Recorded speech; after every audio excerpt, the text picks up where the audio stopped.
Olá, é com satisfação que eu quero convidar você agora a passar alguns minutos no pensamento político. Estamos às vésperas de escolher o novo chefe de Estado da nação brasileira.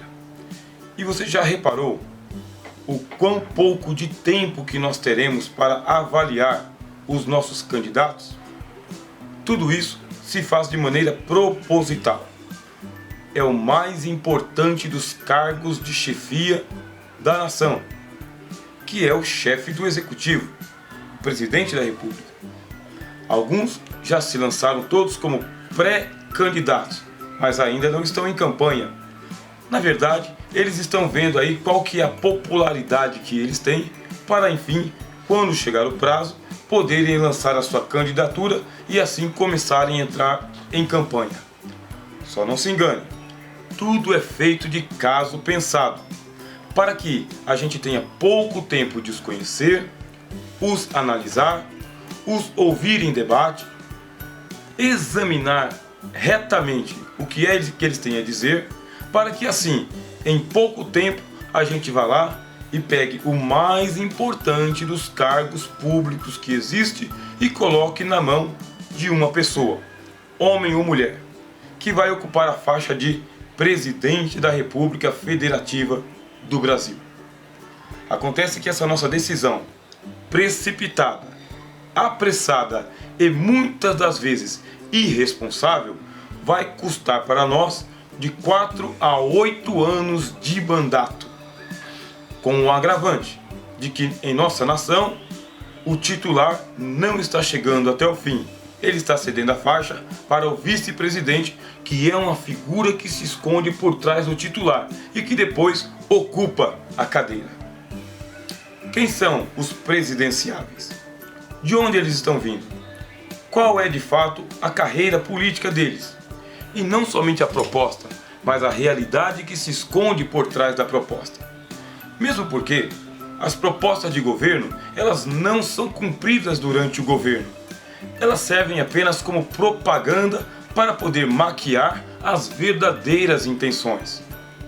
Se a campanha eleitoral ela começasse em realidade, pelo menos com um ano de antecedência, e os candidatos pudessem ser sabatinados pessoalmente, tanto pelas redes sociais, quanto pelos canais de televisão, como através de telefonemas, debates públicos, se as eleições acontecessem lá no final do ano, mas acontecesse uma prévia de pelo menos um ano antes, será que esses candidatos se elegeriam assim tão facilmente e ocupariam a cadeira do presidente tão facilmente?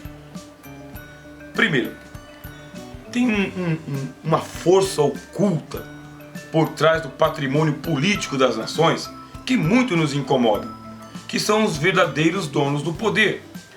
Esse poder, ele é um poder econômico.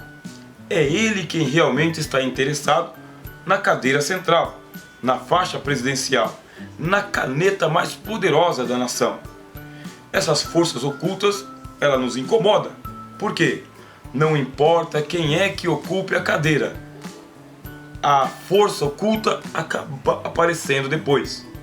Mesmo porque essas forças ocultas elas não ocupam apenas a cadeira do presidente, como também a dos senadores, deputados estaduais, deputados federais, senadores. Elas se apresentam de uma maneira sorrateira, patrocinando e depois reivindicando que a sua agenda seja aprovada por meio de leis e por meio de medidas provisórias e por meio de emendas constitucionais. Como são forças ocultas, a gente fica no imaginário popular. Quem serão? De onde vêm? Por que o Brasil ele anda tanto nessa direção?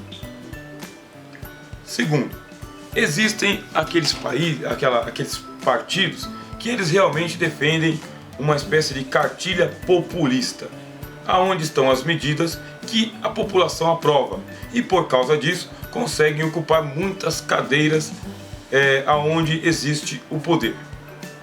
E existe uma terceira coluna que deveria ser chamada de oposição. Mas o que a nossa experiência política tem nos mostrado? aqueles que são oposição durante a campanha se transformam em situação durante o governo.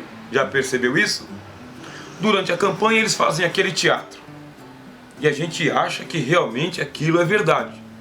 Mas quando chega a hora final, que as urnas se fecham e que os candidatos são eleitos, cadê a oposição real, verdadeira e autêntica? Não existe mais. O que era oposição se transforma em situação.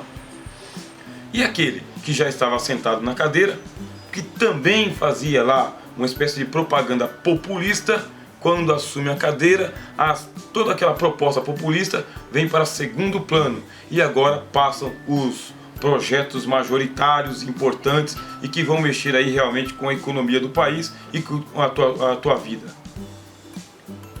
Está chegando aí o momento de nós elegermos os presidenciáveis. E você já notou que aquele candidato que está na ponta, ele já está sendo desacreditado? E que existem um monte de candidatos que não vão ganhar de jeito nenhum a presidência, mesmo assim se candidataram?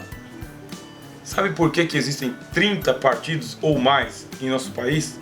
E por que existem esses micropartidos que vão fracionando os votos? É justamente para poder enfraquecer você e eu, o povo. Nós não temos duas chapas, nós não temos dois candidatos, não temos uma gangorra ou para lá ou para cá. Não, nós estamos pulverizados. É uma das máximas da política: dividir para governar.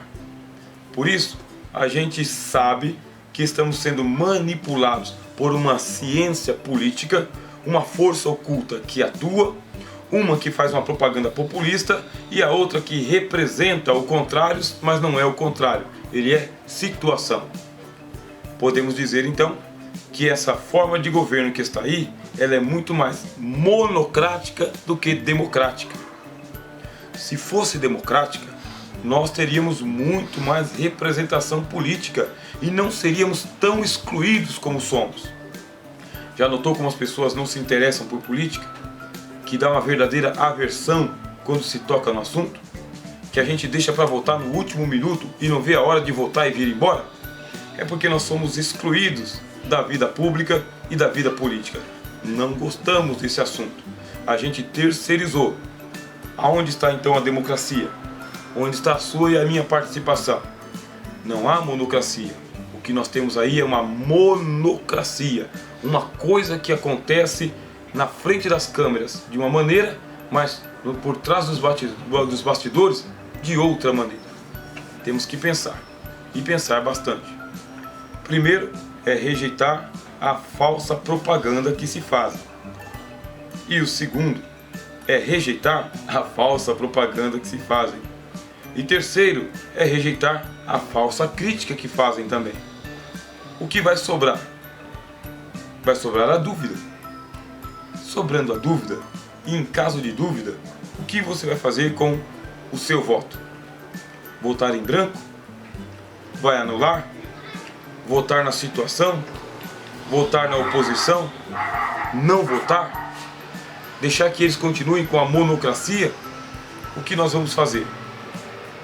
Será que nós temos partidos de direita? Será que nós temos partidos de esquerda? Será que nós temos partidos de centro? Ou tudo não passa de uma representação teatral? Vamos ficar de olho nesses presidenciáveis que estão aí, tá bom?